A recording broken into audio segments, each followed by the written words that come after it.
कौन है जो मेरे क्रोध को भड़काने का प्रयास कर रहा है?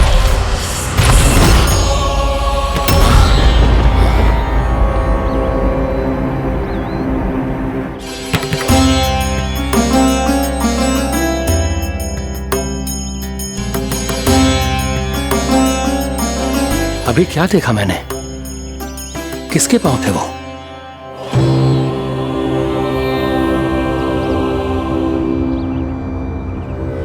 मैं आप सबका कष्ट हरूंगा। मैं अवश्य अवतार लूंगा। मैं अवश्य अवतार लूंगा श्री कृष्ण के रूप में। श्री कृष्ण के रूप में। श्री कृष्ण के रूप में।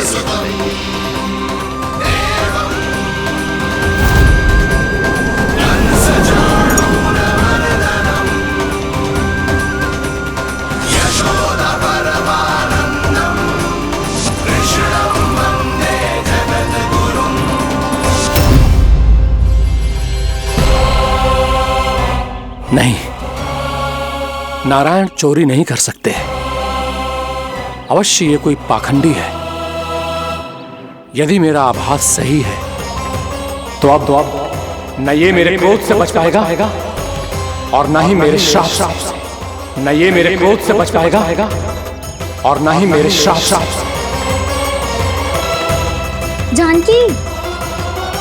जानकी को मैं ऐसी स्थिति में छोड़ के नहीं जा सकता। क्या होगो? कछु तो बोल। कछु करना चाहिए मुझे, पर करूं तो क्या? वापस गया तो जानकी और कस्तूरी पकड़ लेगी और मैया के पास ले जाएगी। समय पे घर पे ना पहुंचा तो पकड़ा जाऊंगा। हे नारायण, अब आप ही कोई सहायता करो। जी क्या हो गया जानकी को?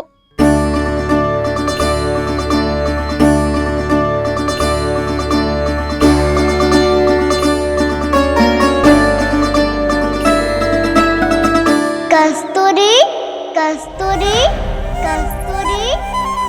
जी मेरा नाम किसने पुकारो? कौन है वहाँ?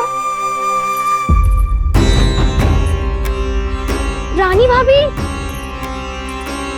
रानी भाभी, तनिक सहायता करो ना। भाभी, जो देखो ना जानकी को क्या हो गया है। जानकी, जानकी, क्या हो गया है? कस्तूरी, तनिक जल लेकर आ। जानकी, क्या हुआ?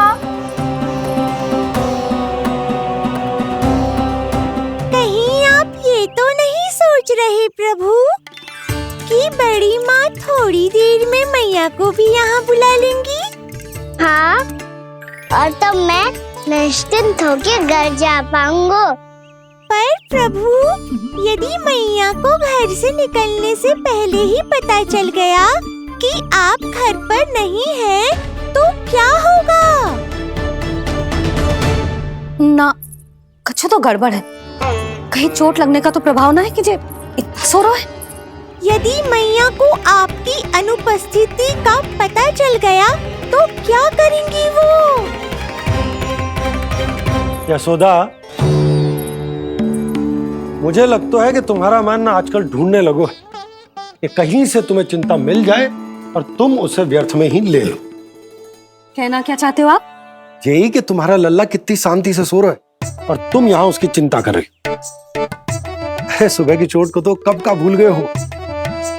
तुम ही बताओ, तनिक भी पीड़ा होती इसे तो इतनी शांति से सो पाते हो ना? तो बस, तो फिर चिंता मत ही करो। मैं रहूंगा ना इसी कक्ष में, ध्यान रखूंगा उसका। तो जे बोलो ना, आपको भी कान्हा के जैसे चादर तान के सोनो। अरे ना, भरी दोपहर में कोई सोता है क्या भला? पक्की बात? हाँ, पक्की बात। मैं लल्ला को ध्यान रखूंगा, तुम चिंता मत करो। हाँ हाँ हाँ, ठीक है। वैसे भी मुझे बहुत कार्य है। इतना सारा माखन इकट्ठा हो गया है, पुराना होने से पहले इन सब का घी निकालना है। जानकी कह रही थी आएगी सहायता करने, तो कहीं ना है।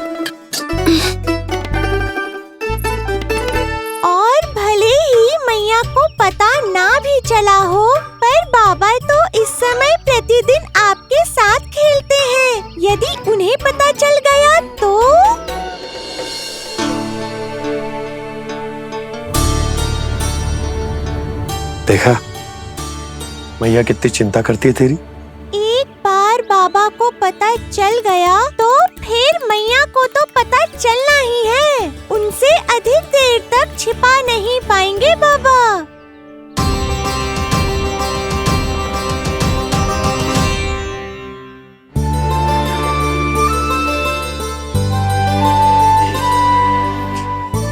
तेरी मैया ने मुझे इतना खिला दियो कि मुझे बड़ी तीव्र नींद आ रही। मैं यहीं तेरे साथ तनिक विश्राम कर लेता हूँ।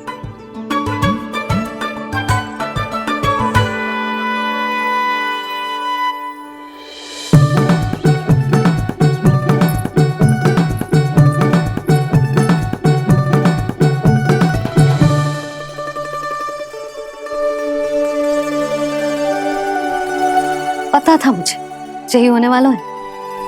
दोनों बाबा लल्ला आनंद से नींद लो, मुझे बहुत सारा कार्य करना है। चाहे बाबा को पहले पता चले या मैया को, आपके लिए तो दोनों ही स्थितियों में संकट है प्रभु। तीनों स्थितियों में मुरली, तीसरी स्थिति कौन सी प्रभु? वो भी तो पधार रहे हैं। वो कौन? जगत विख्यात महर्षि, अत्यंत क्रोधित स्वभाव वाले। प्रभु महर्षि दुर्वासा। उनका गुस्सा बहुत खतरनाक है, इतना कि देवराज इंद्र तक नहीं बचे। मेरा ऋषि दुर्वासा का घोर अपमान किया है तुमने देवराज इंद्र। जिस प्रकार से तुमने मेरी वरदान में दी हुई माला को ठुकराया है, उसी प्रकार से तुम्हारा पद तुम्हें ठुकराएगा और तुम्हारे साथ साथ अन्य सभी देवता भी अपने अपने पदों से नीचे गिरकर श्री विहीन हो जाएंगे। ये मेरा शाप है तुम्हें, ये मेरा शाप है तुम्हें, ये मेरा शाप है तुम्हें।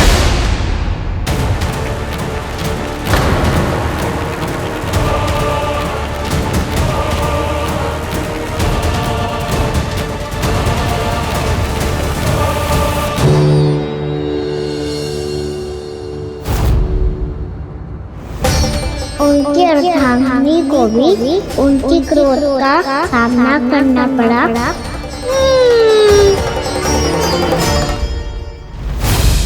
तुमने मेरी आज्ञा का अनादर करके मेरे सम्मान को भस्म कर दिया है कदली। इसलिए मैं तुम्हें श्राप देता हूं कि तुम इसी क्षण भस्म के ढेर में बदल जाओगी।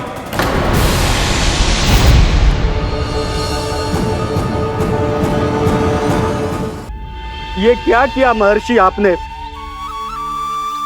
इंद्र को भी नहीं छोड़ा, देवताओं पे भी दया नहीं की आपने, और अब मेरी पुत्री को अपनी क्रोधाग्नि से भस्म कर दिया। मैं आपकी संवेदनाओं को समझता हूं ऋषिवर, परंतु यदि मैंने देवताओं को श्राप न दिया होता तो समुद्र मंथन भी न होता और उन्हें अमृत भी न मिलता। और अब मेरे श्राप से आपकी पुत्री और मेरी पत्नी कदली फल बनेगी और श्री विष्णु जी की कृपा से सभी पूजाओं में सबसे अधिक प्रयोग होने वाले फल होने का सम्मान प्राप्त होगा उसे।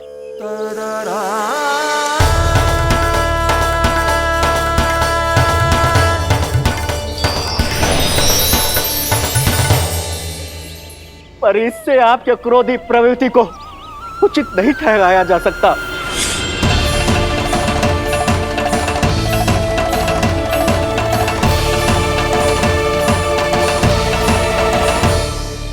पर प्रभु, आपको उनसे संकट क्यों है? उन्हें थोड़ी ना पता है कि आपने क्या किया है। उनकी तपस्या की शक्ति को कम मत आगो मुरली, उन्हें सब पता चल चुका है। फिर तो फंस गए बुरी तरह से। अब केवल भयभीत ही करोगी, कोई उपाय भी सोचाओगी? प्रभु, इससे पहले कि ऋषि दुर्वासा या कोई और घर पहुँचे, आपको घर पहुँचना होगा ताकि मैया किसी और पर विश्वास ही ना करे। तो चलो फिर।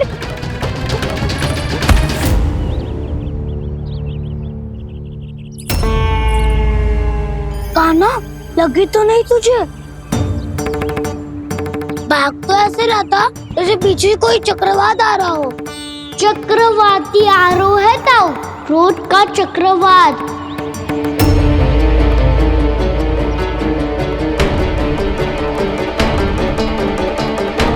कैसे संभालूंगा मैं महर्षि दुर्वासा को? कान्हा, कहाँ खो गया?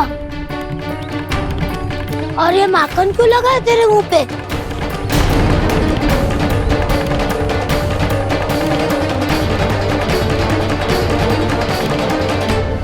माखन, तुम सब यहाँ क्या कर रहे हो? मैंने तुझे चुपचाप घर से निकलते हुए देखा तो मैं इन सब को एकत्र करके तुझे ढूंढने निकल पड़ा। देखो देखो, उसके मुंह के साथ उसके वस्त्र पर भी माखन लगा है। लगता है माखन खा के ना माखन में डुबकी लगा के आए हो कान्हा। कहाँ से? अकेले अकेले चला गो अपने पक्के सखा से पूछो तक ना तूने। मुझे भी ले चलता कान्हा, मेरी मैया तो बिना पूछे माखन सुने भी नहीं देती। मुझे ऐसा क्यों लग रहा है कान्हा कि तूने माखन चोरी चुप के खाया है, और वो भी किसी अपरिचित के घर से? कान्हा, किसी अपरिचित घर से ना खायो। मैं तो जानकी के घर गया था चुपके माखन खाने। हैं? प्रभु, अपना भेद स्वयं ही बता दिया सबको।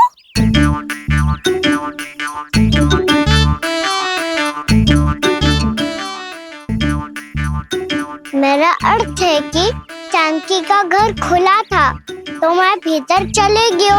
ना पूछे, पर वो तो सो रही थी ना, इसके लिए मैंने माखन बिना पूछे ही खा लियो। इसी को तो चोरी करना कहते हैं कान्हा। चोरी? ताई जी को पता चल जाएगा तो क्या होगा तेरा? कौन बताएगा मैया को? हम बताए या ना बताए, तेरे मुंह और वस्त्रों पे लगा माखन स्वयं ही बता देगा।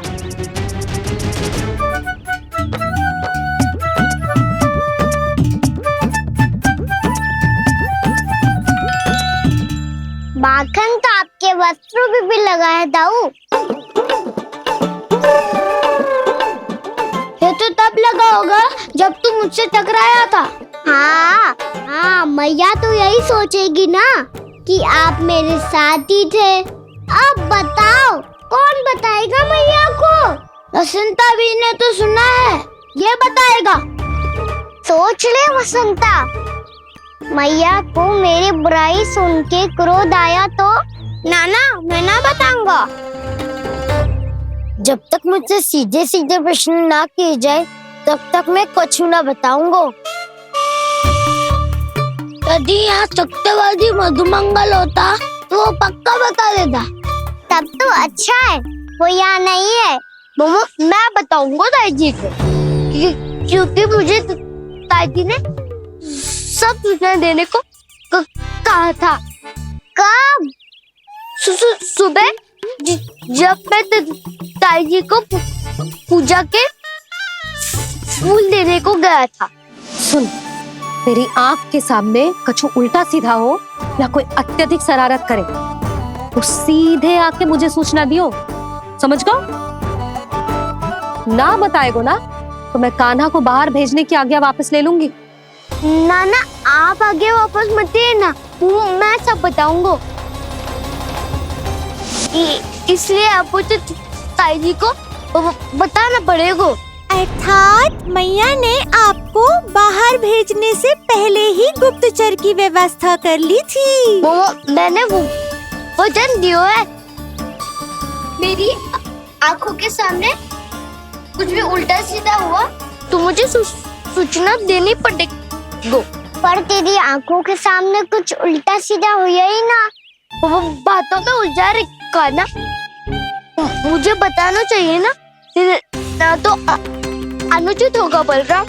और सखा को फंसाना अनुचित ना होगा, क्यों दाऊ?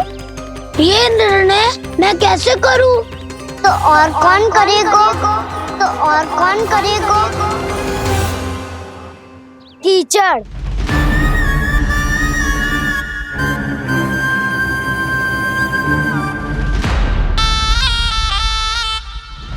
कीचड़ इन्हें कैसे करोगे? कान्हा और सीता माँ के बीच में कीचड़ फेंको प्रतियोगिता करते हैं। जो जीता सब उसी का ही साथ देंगे। बोलो, स्वीकार है? स्वीकार है। तो मुझे भी स्वीकार है। पर नियम क्या होंगे? जो पहले थक जाएगा उसको हारा हुआ माना जाएगा, या फिर जो 2 बार अपने विरोधी पर कीचड़ फेंक देगा वो जीत जाएगा।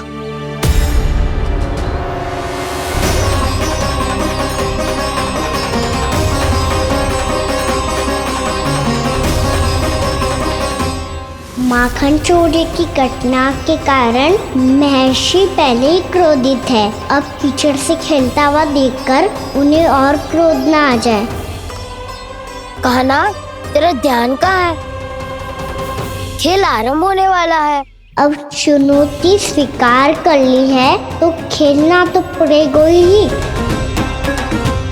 तो फिर चलो।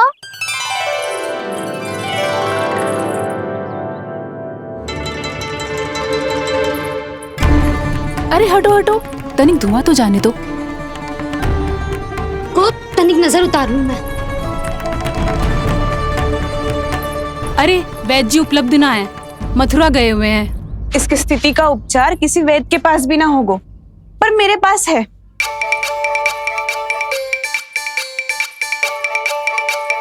अरे अरे बस करो ये सब। ये अधिकतर समय यशोदा के साथ ही होती है। हो सकता है उसे कुछ पता हो। जा, कोई शीघ्र जाकर यशोदा को बुला ला। मैं बुला लाती हूँ। हाँ हाँ।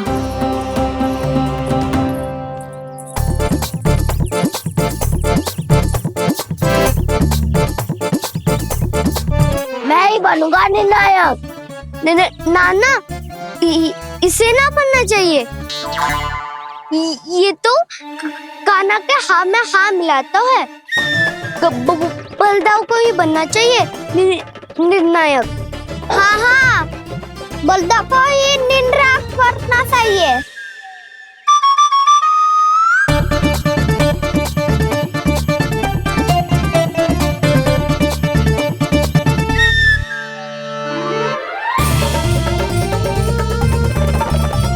आरंभ करो।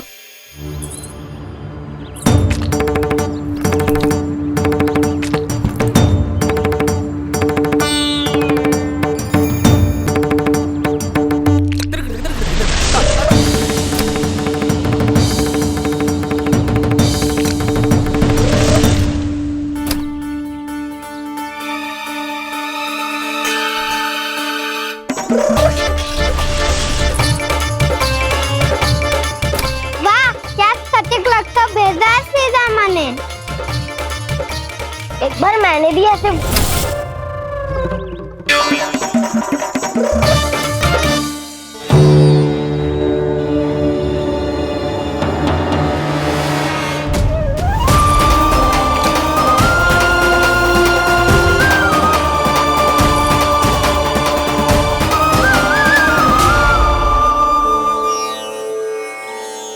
मैं बिल्कुल सही था। जो बालक सबके घरों से माखन चुराए, जो कीचड़ से खेले, वो नारायण का अवतार कदापि नहीं हो सकता। ये अवश्य कोई छलिया है जो कृष्ण होने का स्वांग कर रहा है। इसे इसके अपराध का बहुत कड़ा दंड दूंगा मैं। इसे इसके अपराध का बहुत कड़ा दंड दूंगा मैं। इसे इसके अपराध का बहुत कड़ा दंड दूंगा।